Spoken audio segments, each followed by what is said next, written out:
ഒരു അഭിഭാഷക കൂടിയായ താങ്കളിലേക്ക് ഈ വിഷയം എത്തുമ്പോൾ തീർച്ചയായും നമ്മൾ ചിന്തിക്കുന്നത് ഇതിൻ്റെ നിയമപരമായ വശങ്ങളെ കുറിച്ചിട്ടാണ്. നമ്മൾ ഫേസ്ബുക്കിൽ പോസ്റ്റ് ചെയ്യുന്ന അല്ലെങ്കിൽ മറ്റേതെങ്കിലും ഇൻ്റർനെറ്റ് പ്ലാറ്റ്ഫോമിൽ ഒരു സോഷ്യൽ പ്ലാറ്റ്ഫോമിൽ പോസ്റ്റ് ചെയ്യുന്ന വാക്കുകൾ അല്ലെങ്കിൽ അത്തരത്തിലുള്ള കണ്ടന്റിൽ എത്രത്തോളം നിയമബാധ്യതയുണ്ട് നമുക്ക്? IT ആക്ട് ഇന്ത്യയിൽ നിലവിൽ വന്ന് 2000 ഒക്ടോബർ മാസം 17-ാം തീയതിയാണ്. ശരിക്കും പറഞ്ഞാൽ ഒരു ശൈശവദശ പോലും കടന്നിട്ടില്ലാത്ത, എൻ്റെ പക്ഷെ പറഞ്ഞ നിരങ്ങി നീങ്ങുന്ന ഒരു പ്രായത്തിൽ നിൽക്കുക. പ്രായപൂർത്തിയായിട്ടില്ല, പ്രായപൂർത്തി പോയിട്ട് നഴ്സറി കുട്ടി പോലും ആയിട്ടില്ല. അതാണ് ഇന്ത്യയിലെ IT ആക്ടിൻ്റെ അവസ്ഥ. പിന്നെ സോഷ്യൽ മീഡിയ ഒരു എന്ത് തോന്നിയാസവും വിളിച്ച് പറയാനുള്ള ലൈസൻസ് ഉള്ള ഒരിടമായി ഇന്ന് മാറ്റപ്പെട്ടിരിക്കുന്നു. അതാണ് മാഡം പറഞ്ഞത്. അപ്പോൾ അത് മാറണം. അതിലാകെ മെയിൻ സെക്ഷൻ എന്ന് പറയുന്നത് അതിൽ കുറച്ച് സീരിയസ് ആയിട്ട് വരുന്ന ഒരു സെക്ഷൻ എന്ന് പറയുന്നത് 66-ഉം 67-ഉം ഒക്കെയാണ്. പക്ഷേ വേറെ 509 Indian penal code, Indian evidence act, അതിനനുസരിച്ച് കുറച്ച് അമെൻമെൻ്റ് ഒക്കെ വന്നിട്ടുണ്ട്. 2008 അമെൻഡ് ചെയ്തിട്ടുണ്ട്. അമേരിക്കയിൽ വളരെ സ്ട്രിക്റ്റ് ആയിട്ടുള്ള നിയമങ്ങളുണ്ട്. ഇവിടെ അങ്ങനെയല്ല. സ്ത്രീയെ എന്ത് തോന്നിയാസം പറയാം. എനിക്കിഷ്ടമില്ലാത്തവരെ ഏത് രീതിയിലും പോയിന്റ് ബ്ലാങ്കിൽ അല്ലെങ്കിൽ ടാർഗറ്റ് പോയിന്റിൽ നിർത്തിയിട്ട് എനിക്കിഷ്ടമുള്ളതൊക്കെ പറയാം. ആ രീതി അതൊരു സ്വാതന്ത്ര്യമല്ല, അതിനെ അനാർക്കി എന്ന് വേണം പറയാം. അത് സ്വാതന്ത്ര്യമല്ല. എനിക്ക് എന്ത് തോന്നിയാസവും പറയാനുള്ള ഇടമല്ല ഫേസ്ബുക്കോ വാട്സപ്പോ എന്തായാലും. നമുക്കതിനെ നല്ലതായിട്ട്, ഈ മൊബൈൽ ഫോൺ എന്ന് പറയുന്ന കത്തി കുത്തി ചത്തുകൊണ്ടിരിക്കുന്ന ഒരു സമൂഹമാണ് മലയാളി സമൂഹം. ഇന്ന് ഏറ്റവും കൂടുതൽ ഡൈവോഴ്സ് ഓഫീസ് ഫയൽ ചെയ്യുന്നതിൻ്റെ മെയിൻ കാരണക്കാരൻ മൊബൈൽ ഫോണാണ്. അവരുടെ അടുത്ത് പോകുന്ന കേസുകൾ ഓൾമോസ്റ്റ് പറഞ്ഞല്ലോ 60% ഇതാണ്. സോഷ്യൽ മീഡിയ എന്തും പറയാനുള്ള ലൈസൻസ് ഉള്ള ഇടമല്ല. എനിക്ക് I have the freedom of expression and freedom of speech. അത് കോൺസ്റ്റിറ്റ്യൂഷണൽ റൈറ്റാണ് അണ്ടർ ആർട്ടിക്കിൾ 19. അപ്പോൾ എനിക്ക് എന്തും പറയാനുള്ള ലൈസൻസ് ഒന്നുമില്ല. മറ്റൊരാളുടെ മൂക്ക് തുടങ്ങുമ്പോൾ എൻ്റെ സ്വാതന്ത്ര്യം നഷ്ടപ്പെടുന്നു. അതുവരെ എനിക്ക് സ്വാതന്ത്ര്യമുണ്ട്. അപ്പോൾ ആ സ്വാതന്ത്ര്യത്തിനകത്ത് നിന്നുകൊണ്ട് പ്രവർത്തിക്കാനായിട്ട് ഓരോ ഇന്ത്യൻ സിറ്റിസണും ഓരോ ഇന്ത്യൻ കുഞ്ഞിനും ഒരു ഇന്ന് പ്രസവിച്ച കുഞ്ഞിന് പോലും അങ്ങനെ പറ്റൂ. അല്ലാതെ ബിയോണ്ട് ലെവൽ എനിക്ക് എന്തും ആകാം എന്നുള്ള സോഷ്യൽ മീഡിയയുടെ രീതിയൊക്കെ തെറ്റാണ്. നാട്ടിലേക്ക് നമ്മൾ തിരിച്ചെത്തുമ്പോഴത്തേക്കും സ്ത്രീ പ്രശ്നങ്ങൾ നമ്മളെപ്പോഴും പറയുമ്പോൾ അതൊരു കുടുംബങ്ങളിൽ മാത്രം ഒതുങ്ങി നിൽക്കുന്ന പ്രശ്നങ്ങൾ ആണെങ്കിൽ പോലും സമൂഹത്തിൽ അതിൻ്റേതായിട്ടുള്ള ഇൻഫ്ലുവൻസ് അതിലുണ്ടാക്കുന്നുണ്ട്. ഇപ്പോൾ കുടുംബത്തിലെ പ്രശ്നം റിസോൾവ് ആയിരുന്നെങ്കിൽ മാഡം നേരത്തെ പറഞ്ഞ പോലെ ഒരു കുട്ടിക്ക് തെറ്റ് എന്ന് പറയാനുള്ള ഒരു കോൺഫിഡൻസ് ആ കുടുംബത്തിന് നൽകാൻ സാധിക്കും. മറിച്ച് ഇപ്പോൾ പലപ്പോഴും നമ്മൾ തെറ്റിനോട് കൂടി ചേർന്ന് നിൽക്കേണ്ടി വരുന്നത് കുടുംബത്തിൽ നിന്നുള്ള ഒരു സപ്പോർട്ട് ഇല്ലായ്മയായിരിക്കാം. എത്രത്തോളം കുടുംബങ്ങൾ ഇത്തരത്തിലുള്ള ഒരു ഇഷ്യൂ വരുമ്പോൾ സ്ത്രീകളോടൊപ്പം നിൽക്കുന്നു? മാഡം പല കേസുകളും ഹാൻഡിൽ ചെയ്യുന്നു എന്ന് പറയുമ്പോൾ പോലും what is the support from the family? Social media ഞാൻ ആമുഖമായി പറഞ്ഞതിൽ നിന്ന് ഒന്നുകൂടെ തുടങ്ങാം. നമ്മൾ ഇതിനെ എങ്ങനെ ഉപയോഗിക്കുന്നു എന്നുള്ളതാണ്.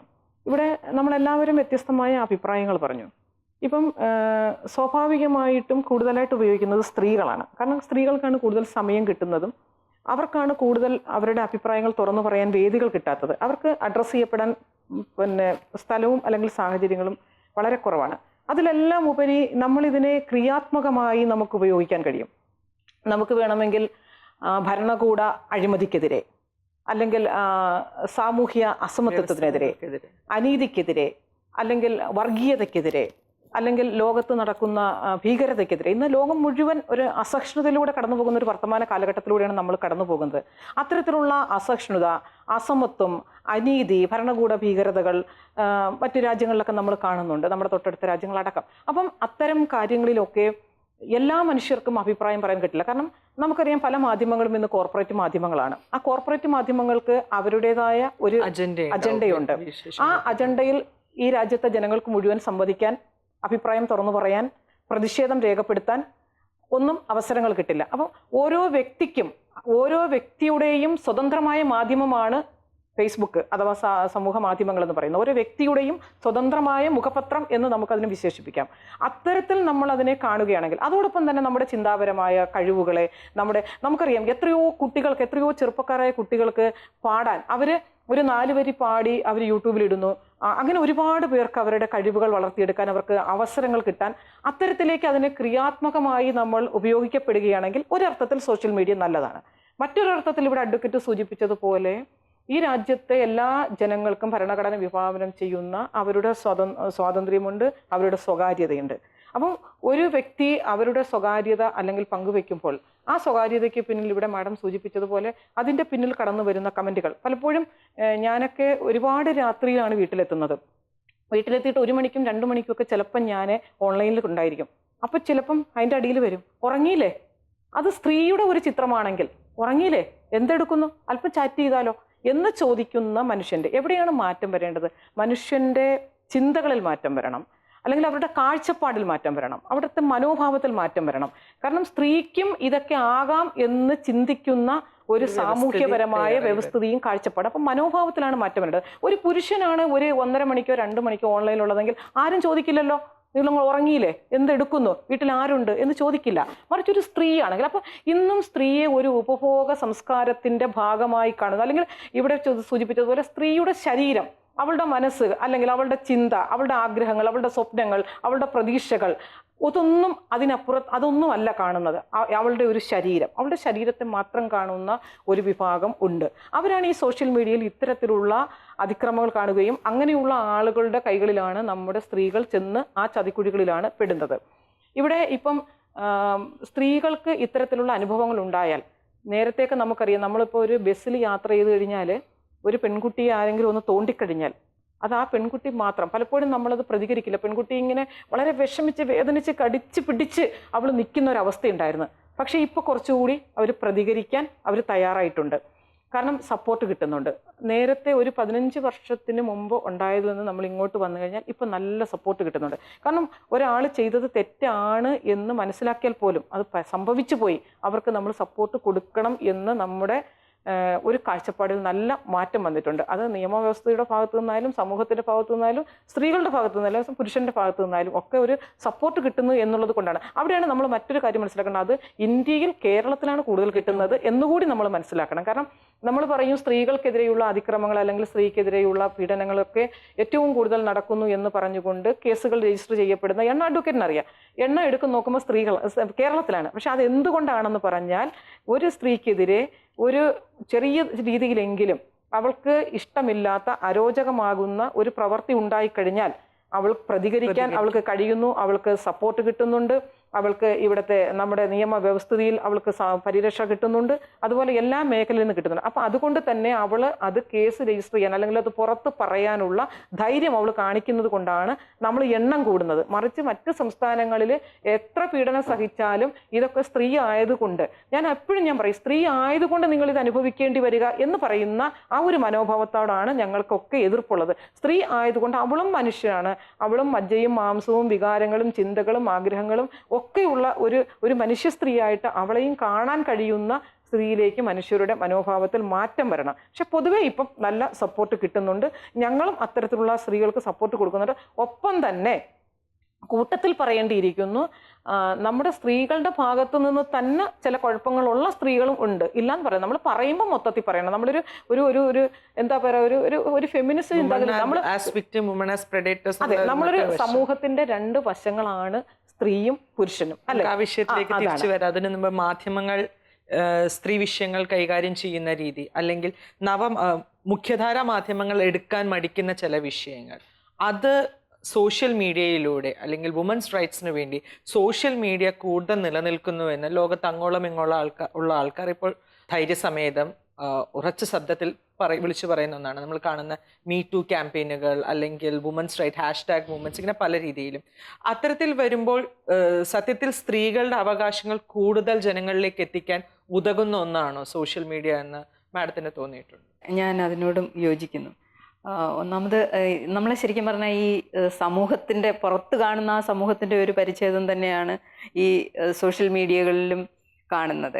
അപ്പം പുറത്തോട്ട് നമ്മൾ ഇറങ്ങിയാൽ നമ്മളുടെ സേഫ്റ്റിയും സെക്യൂരിറ്റിയും എല്ലാം ഒരെക്സ്റ്റെൻറ്റ് വരെ നമ്മൾ തന്നെ സൂക്ഷിക്കേണ്ട ഒരു കാര്യമാണ്. അതുപോലെ സോഷ്യൽ മീഡിയയിൽ വരുമ്പോഴും കുറച്ച് ഉത്തരവാദിത്വങ്ങളൊക്കെ നമുക്ക് വേണം, അതനുസരിച്ച് പോകണം.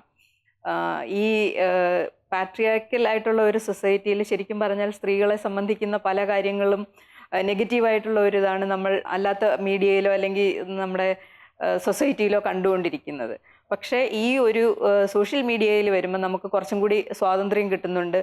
നമ്മളുടെ പ്രശ്നങ്ങൾ പറയാനും അവതരിപ്പിക്കാനും അത് കൂടുതൽ ആളുകളിലേക്ക് എത്തിക്കാനും ഉള്ള ഒരു അവസരം സോഷ്യൽ മീഡിയ നമുക്ക് തരുന്നുണ്ട്. ഈ ഹാഷ്ടാഗ് പ്രോഗ്രാംസ് ഒക്കെ തന്നെ പലപ്പോഴും നമ്മൾ അല്ലാത്ത ഒരവസ്ഥയിൽ നമ്മളതൊന്നും തുറന്നു പറഞ്ഞു എന്നിരിക്കത്തില്ല. എനിക്കും ഇങ്ങനെ സംഭവിച്ചിട്ടുണ്ട് എന്നൊരാളിനോട് നമുക്ക് നോക്കി അല്ലെങ്കിൽ ഒരു സൊസൈറ്റിയോട് നോക്കി പറയാൻ നമുക്ക് പറ്റി എന്ന് വരില്ല. പക്ഷെ അതിനൊക്കെ ഒരു വ്യത്യാസം ഇന്ന് ഈ ഹാഷ്ടാഗ് പ്രോഗ്രാംസിലൂടെയും ഇങ്ങനെയുള്ള സോഷ്യൽ മൂവ്മെന്റ്സിലൂടെയും സോഷ്യൽ മീഡിയയിലൂടെയും നമുക്ക് പറയാനത് പറ്റുന്നുണ്ട്. അതുകൊണ്ട് തന്നെ സ്ത്രീകൾക്കെതിരെ നടക്കുന്ന ഒരുപാട് അതിക്രമങ്ങളെ പറ്റി പുറം ലോകം ഇന്ന് കൂടുതൽ അറിഞ്ഞുകൊണ്ടിരിക്കുന്നുണ്ട്. മാഡം പറഞ്ഞ ഒരു വിഷയത്തിൽ നിന്ന് തന്നെ ഇവിടെ തുടരാം. സമൂഹത്തിന്റെ ഒരു പരിച്ഛേദമാണ് നമ്മൾ ഓൺലൈനിലും കാണുന്നതെന്ന്. പക്ഷെ ചില ഇൻസ്റ്റൻസിൽ നമുക്ക് തോന്നാറുണ്ട് സമൂഹം ഇങ്ങനെയാണോ ചിന്തിക്കുന്നത് എന്നുള്ളത്. അപ്പോൾ അത്തരത്തിൽ നോക്കുമ്പോൾ സമൂഹത്തിന്റെ പരിച്ഛേദമായി തന്നെയാണോ ഇപ്പോൾ നമ്മുടെ ഓൺലൈൻ പ്ലാറ്റ്ഫോമുകൾ നിലനിൽക്കുന്നത്, അല്ലെങ്കിൽ അവിടുത്തെ പൊതുബോധം നിലനിൽക്കുന്നത്? നിയമവും നീതിയും അത് രണ്ടാണെന്ന് വിശ്വസിക്കുന്ന ആളാണ്. നിയമം ഉണ്ടാവും, പക്ഷെ നിങ്ങൾക്ക് നീതി കിട്ടണ്ടേ? ഈ നീതി അന്വേഷിച്ചാണ് ഈ ലോകത്തുള്ള ജനങ്ങളുടെ മുഴുവൻ സഞ്ചാരം. എനിക്ക് തോന്നുന്നത് ഒരു പരിധിവരെ നീതിക്ക് വേണ്ടി പൊരുതാനുള്ള ഒരിടവും കൂടിയാണ് ഈ സോഷ്യൽ മീഡിയ. ഒരുപക്ഷെ നിങ്ങളുടെ ശബ്ദം ചെറുതായിരിക്കും, നിങ്ങളോടൊപ്പമുള്ള ആൾക്കൂട്ടം ചെറുതായിരിക്കും, നിമിഷ നേരം കൊണ്ടാണ് ഇത് വളർന്ന് ഒരു വലിയ ആൾക്കൂട്ടമാവുന്നത്. അതിനൊരു നെഗറ്റീവ് സൈഡുണ്ട്, ആൾക്കൂട്ടം എപ്പോൾ വേണമെങ്കിലും പിരിഞ്ഞു പോകാമെന്നുള്ളത്. പക്ഷേ ആ ആൾക്കൂട്ടം തരുന്ന അല്പനേരത്തേക്കുള്ളൊരു ധൈര്യം, ഒരു മാറി ചിന്തിക്കലിന് സമൂഹത്തെ പ്രേരിപ്പിക്കുന്നുണ്ട്. നേരത്തെ മീന മാം പറഞ്ഞ മധുവിൻ്റെ കാര്യത്തിൽ നമുക്ക് ആ മുല്ലപ്പൂ വിപ്ലവം മുതൽ ഇങ്ങോട്ട് എടുത്താൽ ആലോചിക്കാമെന്നുള്ള കാര്യമുള്ളൂ. ഒരു വലിയ തുടക്കത്തിൻ്റെ മാറ്റത്തിൻ്റെ ഭാഗമാകാൻ സോഷ്യൽ മീഡിയയ്ക്ക് കഴിയുന്നുണ്ട്. പിന്നെ സ്ത്രീ പക്ഷം എന്ന് പറഞ്ഞാൽ അതൊരു തെറ്റല്ല. കാരണം എക്കാലവും അടിച്ചമർത്തപ്പെട്ടുകൊണ്ടിരിക്കുന്ന ഒരു വലിയ സമൂഹം എന്നുള്ള നിലയിൽ പക്ഷം ചേരുന്നത് തെറ്റേയല്ല. ദളിത് പക്ഷം തെറ്റല്ല. ട്രാൻസ്ജെൻഡേഴ്സ് ഉണ്ട് നമ്മോടൊപ്പം, ട്രാൻസ്ജെൻഡേഴ്സ് ഉണ്ട്. അവരേത് പിന്നെ കള്ളിയിലാണ് നമ്മൾ ഉൾപ്പെടുത്തുന്നത്. മാത്രമല്ല സോഷ്യൽ മീഡിയ വന്നതിന് ശേഷമാണ് അവർക്ക് ഇത്രയും വിസിബിലിറ്റി കിട്ടിയെന്നുള്ള ഒരു വിശ്വാസവും കൂടിയാണ്. അപ്പോൾ ഇത്തരത്തിൽ പാർശ്വവൽക്കരിക്കപ്പെടുന്ന മതം, ജാതി, വർണ്ണം, വർഗം, ലിംഗം, ഇത്രയും ഇനിയുണ്ട് ഘടകങ്ങൾ. ഈ രീതിയിലെല്ലാം വളരെ പാർശ്വവൽക്കരിക്കപ്പെട്ടുകൊണ്ടിരിക്കുന്ന ഒരു സമൂഹത്തിന് ഒന്നാകെ പോരാടാനുള്ളൊരു ശബ്ദം കൊടുക്കുന്നുണ്ട് സോഷ്യൽ മീഡിയ. പക്ഷെ നമുക്കത് കേൾക്കാൻ കഴിയുന്നില്ലെങ്കിൽ അതോടൊപ്പം തന്നെ അതിനകത്തൊരു സോഷ്യൽ ഡിവൈഡ് ഉണ്ട്. ഇത് ആർക്കൊക്കെ പ്രാപ്യമാകുന്നു എന്നുള്ളൊരു ഉണ്ടാവാം മാഡം. പക്ഷെ അത് ഏത് രീതിയിൽ ഉപയോഗിക്കും എന്നുള്ളതിനെ കുറിച്ചാണ് തോന്നുന്നത് എനിക്ക് കൂടുതൽ ചർച്ച വരുന്നത്. അവിടെയാണ് ഞാൻ നേരത്തെ പറഞ്ഞ ഈ സ്വയം പ്രതിരോധത്തിൻ്റെ ഒരു ഭാഗം നന്നായി വളർന്നു. ഇപ്പം എനിക്ക് കഴിഞ്ഞ ദിവസം ഉണ്ടായ ഒരു അനുഭവം, എൻ്റെ ഞാൻ പഠിപ്പിച്ചൊരു കുട്ടിയുടെ, ഒരു കുഞ്ഞു കുട്ടിയുടെ പുസ്തകം പ്രകാശനം ചെയ്തു.